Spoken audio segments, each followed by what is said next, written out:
बालिका उच्च माध्यमिक आदर्श विद्या मंदिर मालपुरा द्वारा संचालित ऑनलाइन क्लास में गोवर्धन शर्मा आपका स्वागत करता हूं।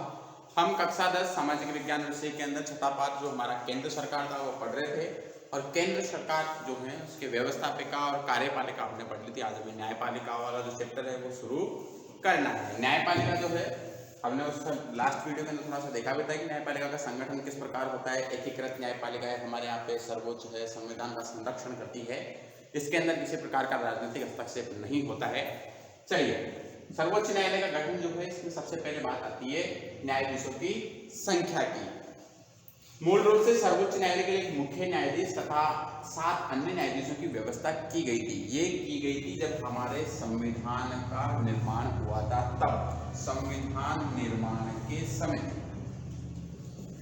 संविधान निर्माण के समय, तो संविधान निर्माण के समय कुल कितने न्यायाधीशों की व्यवस्था थी?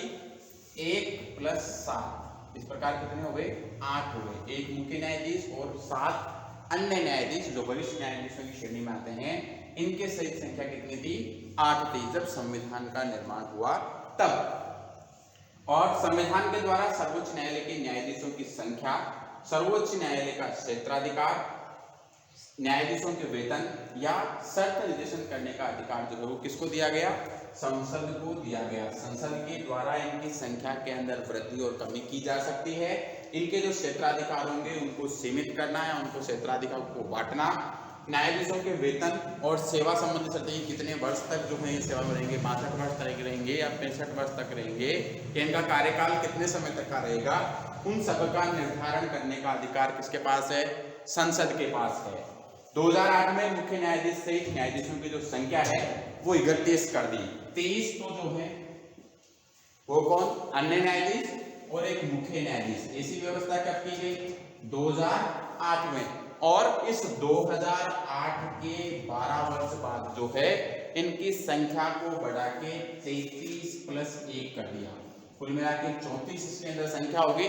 33 अन्य न्यायाधीश और एक मुख्य न्यायाधीश, इस प्रकार 34 जो है वो न्यायाधीशों की संख्या हो गई है वर्तमान 2020 में। सर्वोच्च न्यायालय के न्यायाधीशों की जो नियुक्ति है भारत का राष्ट्रपति करता है।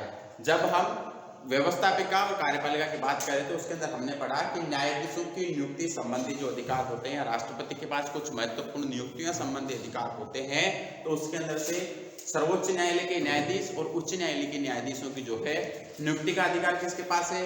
राष्ट्रपति के पास है। भारत के मुख्य न्यायाधीश की नियुक्ति के संबंध में राष्ट्रपति सर्वोच्च न्यायालय अथवा उच्च न्यायालय के ऐसे अन्य न्यायाधीशों से परामर्श लेता है जिन्हें वह इस संबंध में परामर्श लेने योग्य हेतु आवश्यक समझता है। वर्तमान में सर्वोच्च न्यायालय और उच्च न्यायालय के न्यायाधीशों की जो नियुक्ति है कॉलेजियम व्यवस्था के द्वारा की जाती है। प्रश्न आया, प्रश्न बना होगा आपके दिमाग में, कॉलेजियम व्यवस्था क्या है? देखिए, कॉलेजियम व्यवस्था किस प्रकार कार्य करती है। वर्तमान के अंदर, बीच के अंदर सब 2014 के अंदर तो इस कॉलेजियम व्यवस्था पे न्यायिक नियुक्ति अधिनियम संबंधी जो है एक विधेयक आया था और बाद में उसे न्यायिक पुनरावलोकन के तहत ये संविधान के विरुद्ध उसको मानते हुए असंवैधानिक घोषित कर दिया और उसके ऊपर प्रतिबंध लगा दिया न्यायालय के द्वारा। वर्तमान में ऐसा होता है कि एक मुख्य न्यायाधीश होता है और उस मुख्य न्यायाधीश के बाद जो वरिष्ठ न्यायाधीश होते हैं, उन वरिष्ठ न्यायाधीशों में से जो प्रमुख 5 है, जो सबसे वरिष्ठ है, ये 5 और ये 6 मिलकर तय करते हैं कि कौन व्यक्ति जो है भारत का आने वाला CJI होगा, चीफ जस्टिस ऑफ इंडिया, या मुख्य न्यायाधीश होगा। तो ये क्या है? इनका कॉलेजियम है, एक प्रकार की इनकी परंपरा बनी हुई है इनकी नियुक्ति से संबंधित, जिसके अनुसार सर्वोच्च न्यायालय के मुख्य न्यायाधीश व 4 वरिष्ठ न्यायाधीशों का एक समूह राष्ट्रपति का नाम जो है प्रस्तावित करते हैं। वे राष्ट्रपति ही नामों में से न्यायाधीश की नियुक्ति करता है। न्यायाधीशों की जो योग्यताएं हैं वो क्या है? सर्वोच्च न्यायालय के न्यायाधीश में निम्नलिखित योग्यताएं होना आवश्यक है। पहला तो वो भारत का नागरिक होना चाहिए, वह किसी उच्च न्यायालय अथवा 2 या 2 से अधिक न्यायालयों में लगातार कम से कम 5 वर्ष तक न्यायाधीश के रूप में कार्य कर चुका हो। देखो, पहला तो सब है वो तो अनिवार्य है। या तो उसमें क्या होना चाहिए कि वो किसी उच्च न्यायालय या अन्य किसी न्यायालय के अंदर लगातार 5 वर्ष तक जो है न्यायाधीश का कार्य करा हुआ हो, या फिर किसी उच्च न्यायालय या न्यायालय में लगातार 10 वर्ष तक अधिवक्ता एडवोकेट वकील का जो है वो कार्य कर चुका हो, या फिर राष्ट्रपति की दृष्टि में कानून का उच्च कोटि का ज्ञाता हो। तो इन 1, 2 और 3 इन तीनों में से अगर एक भी योग्यता है तो राष्ट्रपति चाहे तो उनमें से किसी भी एक व्यक्ति को राष्ट्र जो है न्यायाधीश के रूप में चुन सकता है। पहली योग्यता तो क्या अनिवार्य है सभी के लिए कि भारत का नागरिक होना चाहिए, फिर या तो उसे 5 वर्ष तक इस न्यायाधीश के पद पर रहा हो उच्च न्यायालय के लिए, या फिर 10 वर्ष तक अधिवक्ता रहा हो वकील रहा हो, या फिर राष्ट्रपति की नजर में कानून का अच्छा ज्ञाता हो। तो ऐसे व्यक्ति को क्या बनाया जा सकता है, न्यायाधीश, सर्वोच्च न्यायालय का न्यायाधीश बनाया जा सकता है राष्ट्रपति के द्वारा।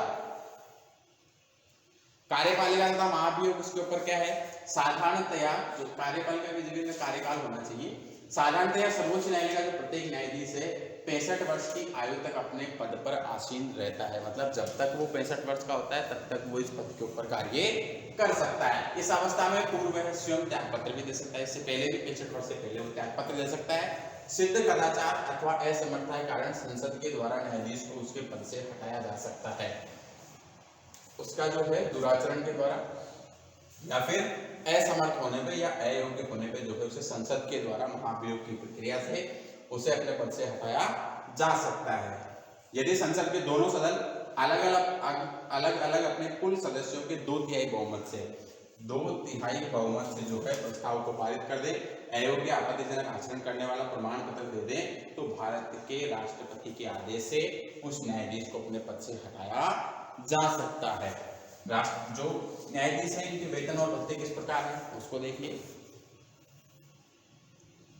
मुख्य न्यायाधीश को 1 लाख रुपए मासिक तथा अन्य न्यायाधीशों को 90,000 रुपए मासिक वेतन मिलता है। न्यायाधीशों के लिए पेंशन व सेवानिवृत्ति जो पेंशन है ग्रेजुएटी की व्यवस्था भी है।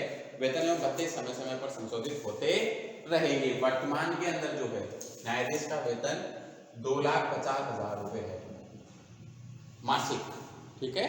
और फिर इनमें जो है समय समय के ऊपर वृद्धि करने का या इनके जो वेतन भत्ते हैं वो कौन सी सेवाएं दी जाएगी ये संसद के ऊपर निर्भर करता है। संसद जो है इनमें समय समय के ऊपर परिवर्तित कर सकती है। उन्मुक्तियां जो है वो क्या है, न्यायाधीश को अपने सभी कार्यों व निर्णयों के लिए आलोचना से मुक्ति प्रदान की गई है। उन्होंने किसी भी प्रकार का निर्णय दिया है, मतलब उनको स्वतंत्रता है क्या है, तो उनको ये स्वतंत्रता है कि उनकी कोई आलोचना नहीं करेगा, न तो उनके कार्यों की न उनके निर्णयों की। न्यायालय का मुख्य स्थान अनुच्छेद 130 के अनुसार जो है सर्वोच्च न्यायालय का प्रधान कार्यालय कहाँ होगा, दिल्ली में होगा। न्यायाधीशों पर प्रतिबंध क्या है, इस संविधान में निश्चित किया गया है कि जो व्यक्ति भारत के सर्वोच्च न्यायालय में न्यायाधीश रह चुका है वे पद से निवृत्त के बाद भारत के किसी न्यायालय या किसी भी अधिकारी के सामने वकालत नहीं कर सकता। ये केवल किसके लिए है, जो सर्वोच्च न्यायालय में न्यायाधीश के पद पर रह चुका है। अच्छा, एक चीज यहाँ और है, अगर कोई उच्च न्यायालय का न्यायाधीश है, उच्च न्यायालय का न्यायाधीश है, अगर वो सेवानिवृत्त हो जाता है तो वो किसी अन्य उच्च न्यायालय के अंदर जो है वकालत नहीं कर सकता। केवल ये वकालत कहाँ कर सकता है, सर्वोच्च न्यायालय में, ठीक है, क्योंकि सर्वोच्च न्यायालय जो है इससे ऊपर का स्थान है, तो ये केवल सर्वोच्च न्यायालय के अंदर ही, वैसा ऐसा कभी होता नहीं है कि ये सर्वोच्च न्यायालय के अंदर ही वकालत कर सकता है, अन्य किसी राज्य के उच्च न्यायालय के अंदर तो वकालत नहीं कर सकता। ये इनके लिए क्या है, प्रतिबंध है। और सर्वोच्च न्यायालय का जो न्यायाधीश है वो कभी भी किसी भी अधिकारी के सामने जो है अदालत के अंदर वकील का कार्य नहीं कर सकता। आगे चलिए, सर्वोच्च न्यायालय का क्षेत्राधिकार शक्तियां तथा कार्य कौन कौन से हैं उसको हम देखते हैं। भारतीय संविधान के द्वारा सर्वोच्च न्यायालय को बहुत अधिक व्यापक क्षेत्राधिकार प्रदान किए गए हैं, जिसका अध्ययन जो है निम्नलिखित रूपों में हम कर सकते हैं। सबसे पहले आता है प्राथमिक क्षेत्राधिकार। प्राथमिक क्षेत्राधिकार जो है उसको 2 वर्गों में बांट सकते हैं, प्राथमिक एकमेव क्षेत्राधिकार और प्राथमिक समवर्ती क्षेत्राधिकार। एकमेव जो क्षेत्राधिकार है, प्रारंभिक एकमेव जो क्षेत्राधिकार है उसको हम बात करें तो प्रारंभिक एकमेव क्षेत्राधिकार का आश्रय उन विवादों से है जिनकी सुनवाई केवल भारत के सर्वोच्च न्यायालय द्वारा ही की जा सकती है। मतलब वो केवल सर्वोच्च न्यायालय ही उनके ऊपर सुनवाई करेगा, अन्य किसी न्यायालय को उसके अधिकार नहीं होंगे। सर्वोच्च न्यायालय के जो प्रारंभिक एकमेव क्षेत्राधिकार हैं उसके अंतर्गत निम्न आते हैं। पहला, राज्य सरकार भारत सरकार अथवा एक या एक से अधिक राज्यों के बीच में कोई विवाद हो, सरकार के मध्य कोई विवाद हो, भारत सरकार के मध्य, या फिर दो राज्यों के मध्य जो है किसी बात को लेकर विवाद हो। जैसे भारत के जो दो राज्य हैं, राजस्थान और मध्य प्रदेश, इसके अंदर जल विभाजन को लेकर जो है विवाद था। तमिलनाडु और जो हमारे केरल है, तमिलनाडु और केरल के अंदर जो है पेरियार नदी के जल के विभाजन को लेकर था। तमिलनाडु और आंध्रा के अंदर कावेरी नदी के जल को लेकर विवाद था। तो इससे अगर दो राज्यों के मध्य किसी बात को लेकर विवाद होता है तो उस विवाद के सुलझाने के अंदर या उस विवाद के जो है उसके अंदर मध्यस्थता कौन कर सकता है? केवल सर्वोच्च न्यायालय कर सकता है। वहीं भारत सरकार से संबंधित कोई विवाद हो, भारत सरकार ने कोई कानून वगैरह बनाया है और वो कानून जो है किसी प्रकार से हमारे जो मूल अधिकार है उनका जो है उनको बाधित करता हो, उसका जो है वहाँ भी उसके अंदर कौन? सर्वोच्च न्यायालय जो है उसके अंदर ही इसको क्या किया जा सकता है? इसकी सुनवाई हो सकती है। भारत सरकार, संघ का कोई राज्य या राज्यों तथा एक से अधिक राज्यों के बीच में कोई विवाद हो, भारत सरकार से और किसी राज्य से या भारत के जो संघ शासित प्रदेश है इनके अंदर किसी प्रकार का विवाद हो तो उसके अंदर भी जो माना है उसकी सुनवाई होगी, सर्वोच्च न्यायालय के अंदर उसकी सुनवाई होगी। दो या दो से अधिक राज्यों के बीच संवैधानिक विषयों के संबंध में उत्पन्न कोई विवाद हो तो ऐसी परिस्थिति के अंदर भी कौन? सर्वोच्च न्यायालय जो है वो जो है इनकी सुनवाई करेगा। ये क्या हो गए?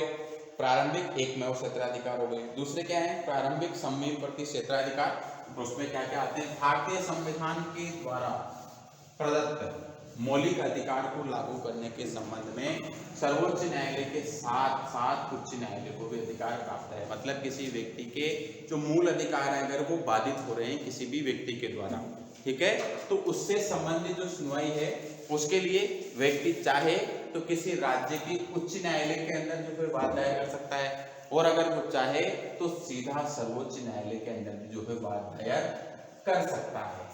अतः मौलिक अधिकारों के उल्लंघन के संबंध में जो विवाद है वे चाहे तो पहले किसी राज्य के उच्च न्यायालय में और चाहे तो सीधे सर्वोच्च न्यायालय के अंदर उपस्थित किए जा सकते हैं। इसके बाद आते हैं अपीलीय क्षेत्राधिकार। तो अपीलीय जो क्षेत्राधिकार है इनको विभिन्न वर्गों के अंदर हम बांट के पढ़ते हैं। सर्वोच्च न्यायालय को प्रारंभिक क्षेत्राधिकार के साथ साथ संविधान ने अपीलीय क्षेत्राधिकार भी प्रदान किए हैं और यह भारत का अंतिम अपीलीय न्यायालय है। मतलब जो हमारे न्यायिक व्यवस्था है जिसे हम तीन भागों के अंदर बांट के पढ़ते हैं: जिला न्यायालय, उच्च न्यायालय और सर्वोच्च न्यायालय। ठीक है, यहाँ से असंतुष्ट व्यक्ति जो है, जिला न्यायालय से असंतुष्ट व्यक्ति जो है वो कहाँ आ सकता है? उच्च न्यायालय में आ सकता है। और उच्च न्यायालय से असंतुष्ट व्यक्ति जो है वो कहाँ आ सकता है? सर्वोच्च न्यायालय में आ सकता है। लेकिन सर्वोच्च न्यायालय से असंतुष्ट व्यक्ति जो है वो कहीं नहीं जा सकता। ठीक है, उसे जाने का कोई अधिकार नहीं है। अंतिम अपीलीय न्यायालय कौन है? सर्वोच्च न्यायालय। अगर ये किसी व्यक्ति को किसी प्रकार के दंड, जुर्माना वगैरह देता है तो वो उसे देना ही पड़ेगा। हाँ, इस संबंध में एक छोटी सी बात यह है कि वो राष्ट्रपति से उसे कम करने की गुहार लगा सकता है। ठीक है, इसके निर्णय के अंदर परिवर्तन नहीं होगा, केवल उसके अंदर कम संशोधित करने की जो है गुहार वो कहाँ लगा सकता है? राष्ट्रपति के पास लगा सकता है। अगर किसी व्यक्ति को फांसी की सजा दे दी गई तो उस फांसी की सजा को जो है राष्ट्रपति किस में बदल सकता है? आजीवन कारावास में बदल सकता है। ठीक है, तो ये राष्ट्रपति के पास क्षेत्राधिकार है, लेकिन अपील करने का जो अंतिम अधिकार है वो कहाँ है? सर्वोच्च न्यायालय के पास ही है। उसे समस्त राज्य के उच्च न्यायालय के निर्णय के विरुद्ध अपील सुनने का अधिकार है। सर्वोच्च न्यायालय के अपीलीय क्षेत्राधिकार को निम्न चार वर्गों के अंदर विभाजित कर सकते हैं: संवैधानिक, दीवानी, फौजदारी और विशिष्ट। इन सबको जो है हम विस्तार से नेक्स्ट वीडियो के अंदर पढ़ेंगे। धन्यवाद।